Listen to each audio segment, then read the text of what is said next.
Hello everyone, Michael Voris here from Church Militant with breaking news for you. Pope Francis, just barely past the 10-year anniversary of his pontificate, is now hospitalized at Rome's Gemelli Hospital, where he was taken by ambulance earlier today. Sources at the hospital tell us that he was complaining of some heart problems and was suffering from respiratory fatigue. Joining us now from Rome is our own correspondent there, Jules Gomez, who is on the ground. Jules, how are you? Michael, I'm fine. We have received an email from the Holy See Press Office at 4 o'clock. And what they are telling us is something very different. At 4 o'clock, they told us that the Holy Father has been at the Gemelli Hospital since afternoon for some previously scheduled checks. But at 8 o'clock, we got another email saying that in recent days, Francis has complained of some breathing difficulties. And this afternoon, he went to the Gemelli to carry out some medical checks. And then goes on to say that the outcome of the same highlighted a respiratory infection, excluding COVID-19, which will require a few days of appropriate hospital medical therapy. Let's go into this for a second here, Jules. Now, the very fact that you have what are essentially contradictory statements from the Vatican press office. To release a statement saying the Holy Father is going in for routine medical, previously scheduled tests is one thing. Then secular media around the world began reporting that seems to be something much more than this, that whether it was scheduled or not, he went in, and they are now finding all sorts of problems. They have admitted him.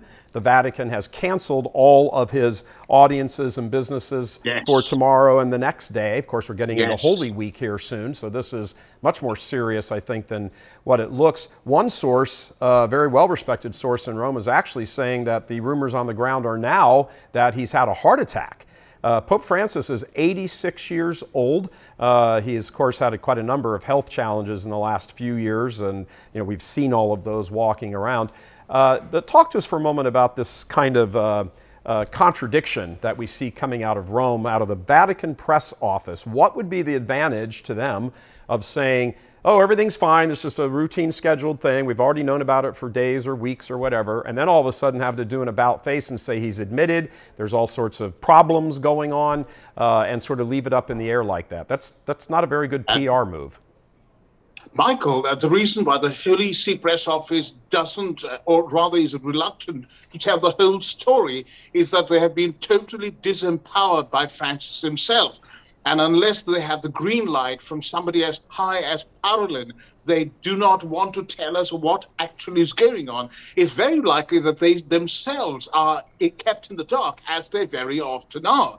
However, the source in Rome telling us that he has a heart attack sounds highly plausible, because I've heard from sources very close to Pope Francis's personal physician, and this was last year, that Pope Francis had refused to undergo chemotherapy for cancer. But again, this is something that they have blacked out completely, because they want to give us the impression that he's, in as much as he does use a wheelchair occasionally, he's still able to carry out all his duties, including a forthcoming trip to Hungary in April.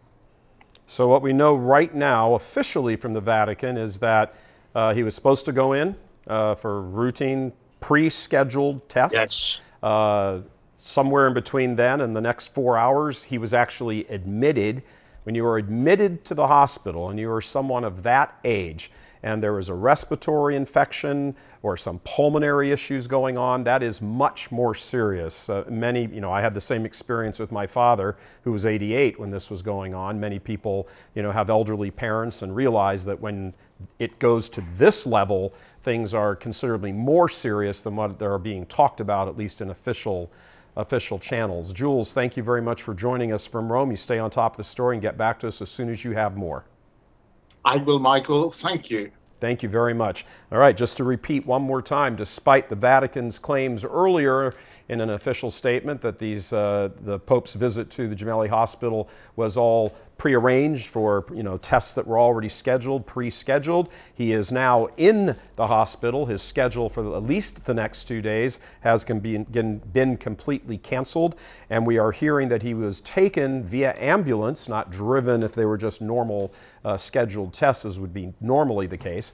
He's now admitted. He's having he is experiencing some sort of respiratory infection, pulmonary issues, and to some sources there on the ground in Rome, actually having heart problems. And again, one major source that we rely on a lot in Rome, don't want to reveal a person's identity, but says that they would not be surprised at this point, because the rumors are circulating that now it was actually a heart attack Pope Francis had. We're not saying that. We're saying that's what the rumors are in Rome, a town full of rumors, but many times those rumors are based in some form of truth. We will stay on top of this story, obviously, for you here at Church Militant, and bring you all the latest and the updates as soon as we know it. Signing off here for Church Militant and the staff and crew, Michael Voris, please pray for the Holy Father. God love you.